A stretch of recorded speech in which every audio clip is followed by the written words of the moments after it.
হ্যাঁ এর জন্য বাইরে ছিলাম, এর জন্য শহরে গেছিলাম। ওরে আল্লাহ রে আল্লাহ, ওরে আল্লাহ, মরণের লেগে শহরে গেছে তোর ভাইয়ে, শহরে যে মরবো। কি হইছে ভাইয়ের, কি হইছে? তোর ভাইয়ের গার্মেন্টসে চাকরি হয়েছে।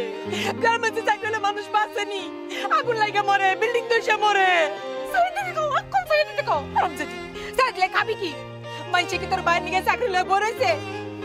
হুনো তার অনেক চাকরি হয়েছে ভালো কথা, তার অনগিরি করবা, গেটের বাইরে খাড়াই করবা, রাত তো গেটের ভিতরে ঢুকবা না, বিল্ডিং এর তলায় যাইবে না, গাছ তলায় ঘুমাইবে তাও বিল্ডিং এর তলায় যাইবে না। কি গো গাছ নাই? ও আল্লাহ গো, কি সর্বনাশের কথা গো। ঠাকুরের নিকে কি মানুষের শহর বানাইছে নাকি গোরস্থান বানাইছে? ও যদি উঞ্চ শহর বলে গাছ নাই।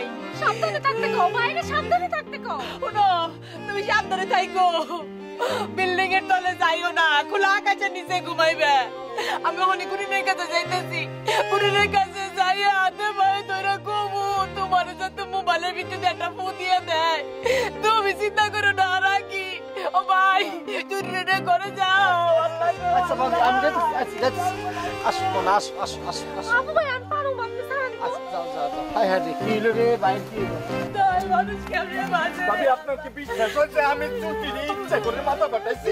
যে চুলটির জন্য সারাদিন আমার বুকের মধ্যে পান মাছের মতো ফালাফালি করে সেই চুলটি। এইসব পেছালুনের টাইম আমার নাই গো ভাই, বহুত বিপদের মধ্যে আছি, গুরিনের কাছে যাইতেছি রে ভাই। ও বলছি হাবু কোনো ঝামেলা করছে না, ওর তো চরিত্র বলে কিছু নেই, ও মিথ্যা কথা কয় আমার আগো ফুসলা খালি। আই হাবু আমারে ফুসলাবি কে রে?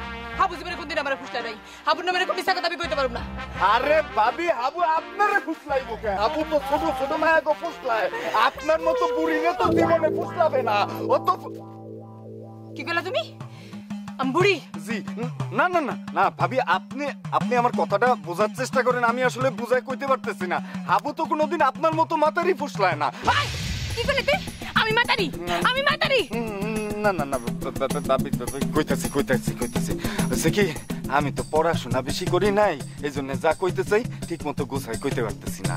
হাবু আসলে আপনার মতো ফুটফুটা সুন্দরী পরীর মতো জুয়ান মায়াগো ফুসলায় না, হাবু তো ফুসলায় চুইটির মতো মাসুম নাদান বাচ্চা। আমি কি আসলে পড়ি সুন্দর? কেন ভাইজান আপনারে কোনোদিন কিছু কয় নাই? ওরে ভাই রে, তোমার ভাইজানের লেগেই তো গুনিনের কাছে যাইতাছি রে ভাই। হায় রে আমার কপাল রে। গুনিনের কাছে যাইতেছেন? একলা যাইতেছেন কেন? হাবুরে নিয়ে যান, চুটিরে দেখানোর লাগে তো আমি আছি। কে আমি একলা গেলে অসুবিধা কি? হাবুর নিয়ে যাওয়ার লাগবে কেন? আরে গুনিনের স্বভাব চরিত্র তো ভালো না। গুনিনের স্বভাব চরিত্র ভালো না তাতে আমার কি? আমার স্বভাব চরিত্র তো ভালো। না ভালো হইলে তো ভালোই, না করতেছিলাম যে চুটির মতো একটা লক্ষ্মী মুরগারে হাবুর মতো শিয়ালের কাছে রাইখা যাবেন, সেই জন্য কইতেছিলাম। হিয়ালের হাত থেকে কেমনে বাঁচতে হয় সেই ট্রেনিং দিয়ে এই মুরগি বড় হয়েছে, এটা লইয়া তোমার চিন্তা করার লাগবে।